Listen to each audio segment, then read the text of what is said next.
What's up? What's up, BW?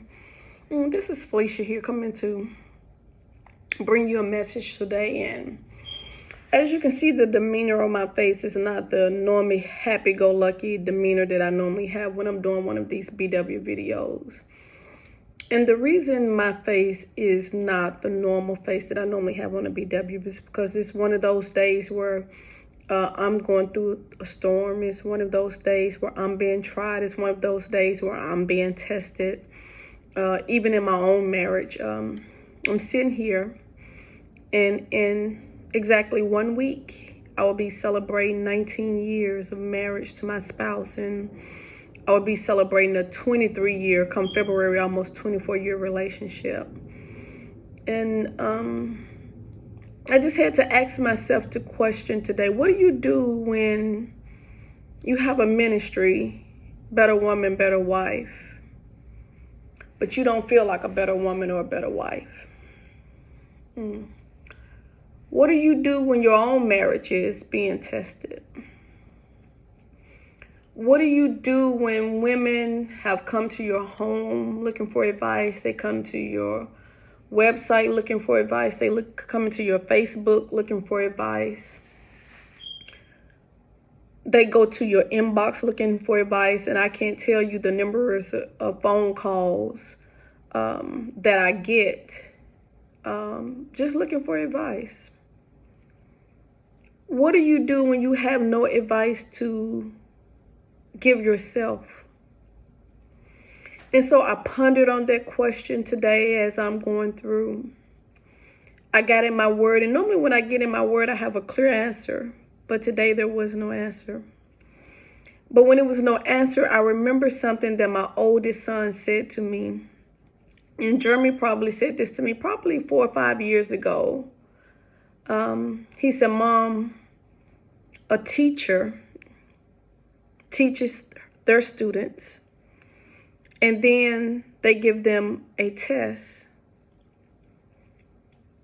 He said, "But during the test, the instructor never speaks. The teacher never speaks during the test. She do all of the talking throughout the school year. But when it's time for a test, the teacher is always silent, because she's looking for the students, or he is looking for the students to pass the test, to know what to do, because the information has already been given. So it's no time to raise your hand and ask questions during the test, because the teacher has already prepared you for the test." First, I want to give a shout out to my son, Jeremy, because your advice came in handy today, because I thought about that as I read my word this morning. I'm in the book of Mark, and I'm like, God, you got to speak to me. You got to speak to me. I need to hear you clearly today. But I didn't hear an answer. And so after I didn't hear an answer, I got on my exercise clothes. I went out to the park, because y'all know I'm on this Trent Shelton journey of protecting my peace. And so protecting my peace is getting out in nature. And I'm also on a health journey. Not only am I on a protect my peace journey, but I'm on a get healthy journey. Not for vain purposes, not because I want to look good, not because I want my clothes to fit. All of those things would just be a byproduct, because I just want to be healthy. I want to be healthy in my body. I want to be healthy in my mind. I want to be healthy in my spirit. I want a healthy marriage. And at the end of the day, healthy is my goal. Peace is my goal. And so I didn't get an answer. So I went to the park, and I thought about what my son said. So I'm like, this is only a test. So as I was walking through the park, and I'm walking and I'm walking, and I'm sort of going in slow motion, because I'm really not out there for fitness like I'm normally through the week. Because I normally only walk Monday through Friday. Never on the weekends do I walk. So through the week, I'm on a mission, because I know it's about getting healthy. So I'm walking sort of at a fast pace.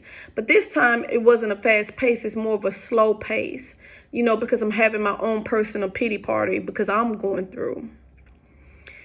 And as I'm walking, I was thinking about my husband and I when we first moved to Arkansas. When we first married, we were living in Tennessee. We moved numerous of times. But when we first got married, we moved to Tennessee in an apartment. And then we ended up moving to Arkansas. And then we're now located in Mississippi. But I remember when we first moved to Arkansas, and my husband, he comes from a family where his daddy was a farmer. And something I used to always hear the Cobbs family talk about was planting. And something that they planted a lot was peas and greens, peas and greens. And they always talked about planting and planting and planting. And, you know, during certain seasons, they would go and they would pick the peas and they would pick the greens. And I never would see the planting process of it. I would always just see the harvesting of it, never the planting process of it. And so as I was walking through the park today, I thought about how when we moved in our house, we were on like 2 acres of land that we were on when we first moved to Arkansas. And we were excited about our home because we had a pool. That was the first time we had square footage. And around the pool, or on the side of the pool, of course, the pool was fenced in. And then not only was it a fence around the pool, then it was another fence around our acreage of our yard.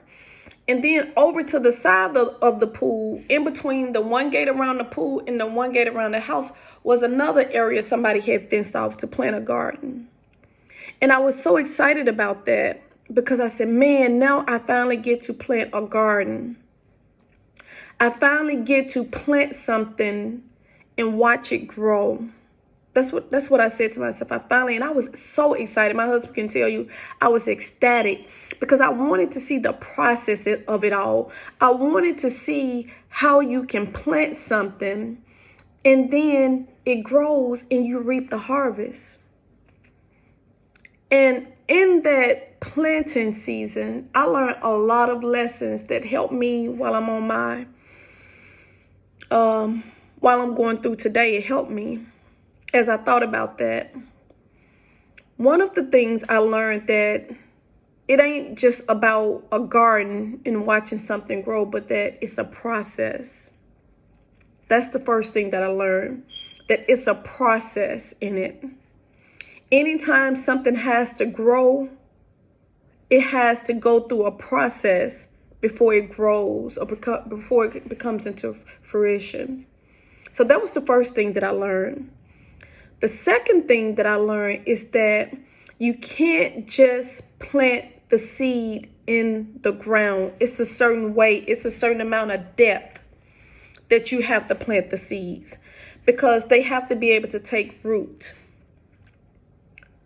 Then I learned not only does it have to have root and the right soil to grow in, the soil has to be right.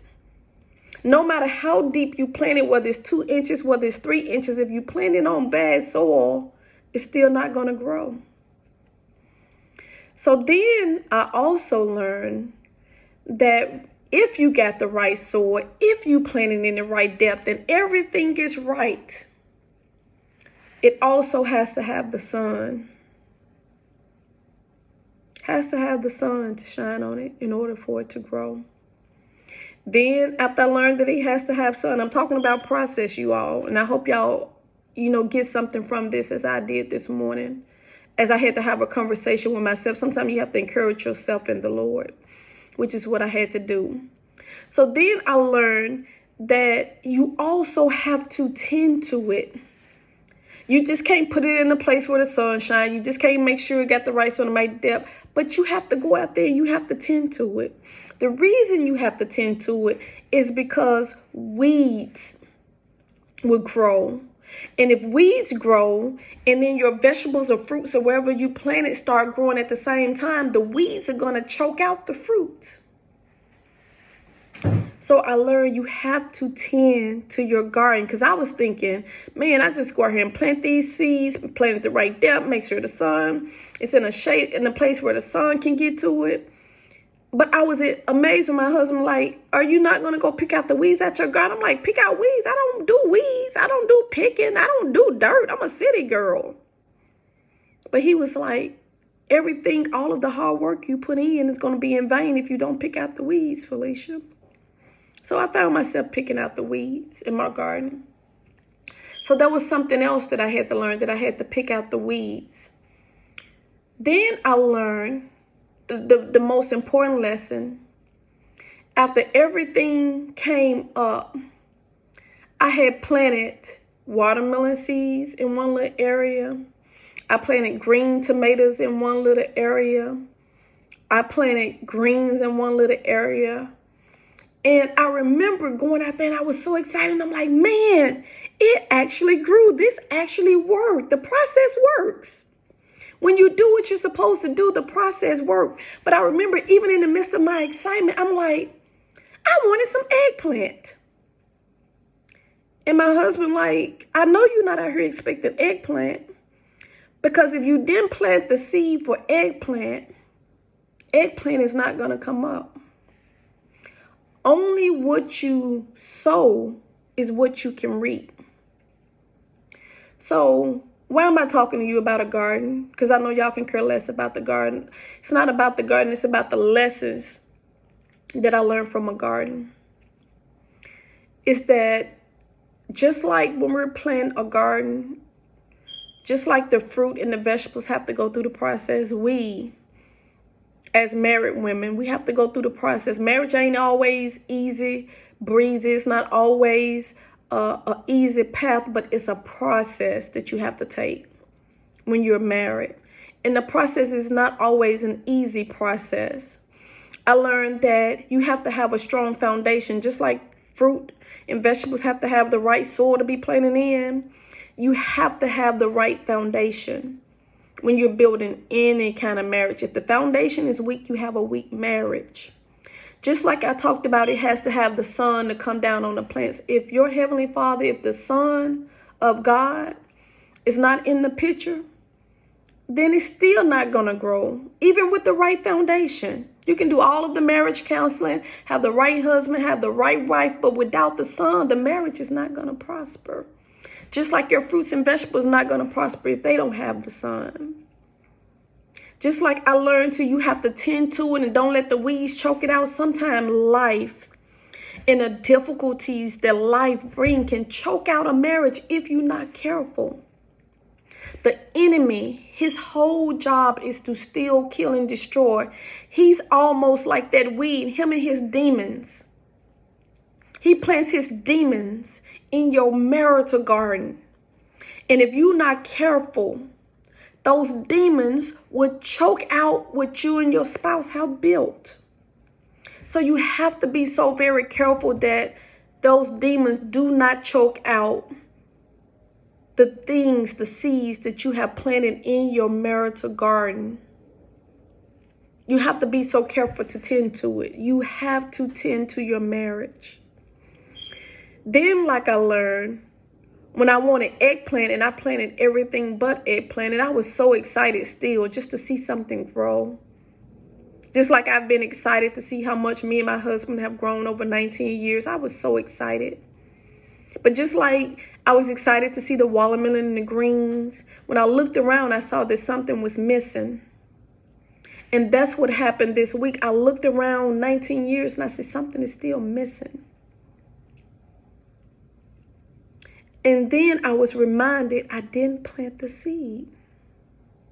See, in marriage, only what we sow will we reproduce. If you sow communication, you're going to reap communication. If you sow trust, you're going to reap trust. If you sow respect, you're going to get respect. If you sow love, you're going to get love.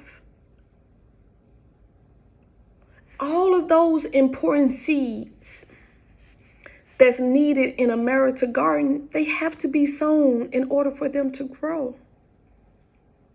So why am I on here telling you this? I'm just telling you this because it encouraged me at a point in time where I'm going through, where I'm not feeling like a better woman, better wife, hoping that it encourages you.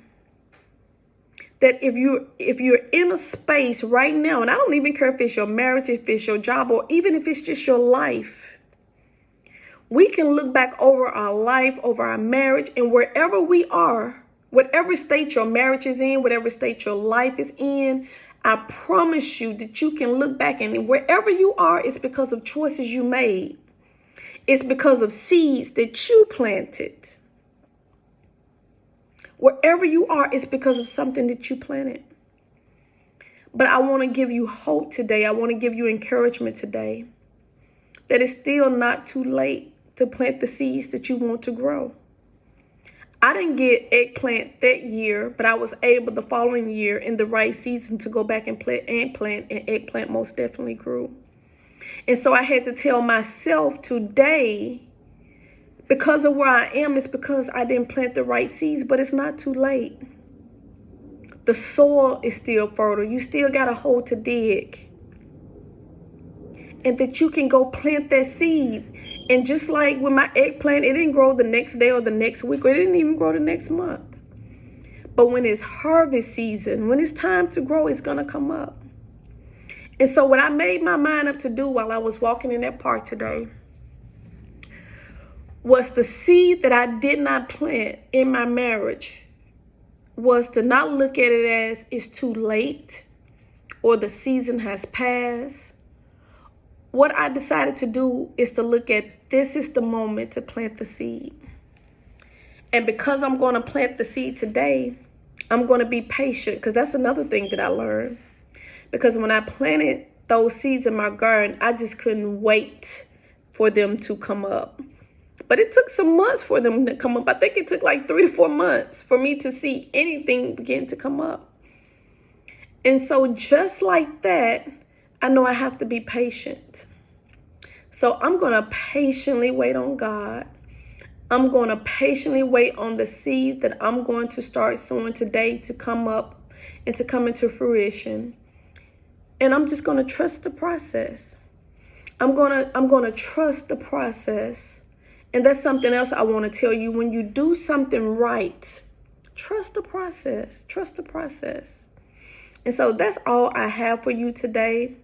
I hope that you are blessed. I hope that you're encouraged by this marriage. And I pray that as those of you who see this video, that you pray for me. Sometimes the one that always prays for somebody else, sometimes the one that's always encouraging somebody else, sometimes they need prayer. Sometimes they need to be encouraged. And so I just pray that you do that for me today. Pray for me as I pray for you. And on that note, I want to say, as I always say, and that's to be blessed, that's to be better. And I want to add today to be encouraged.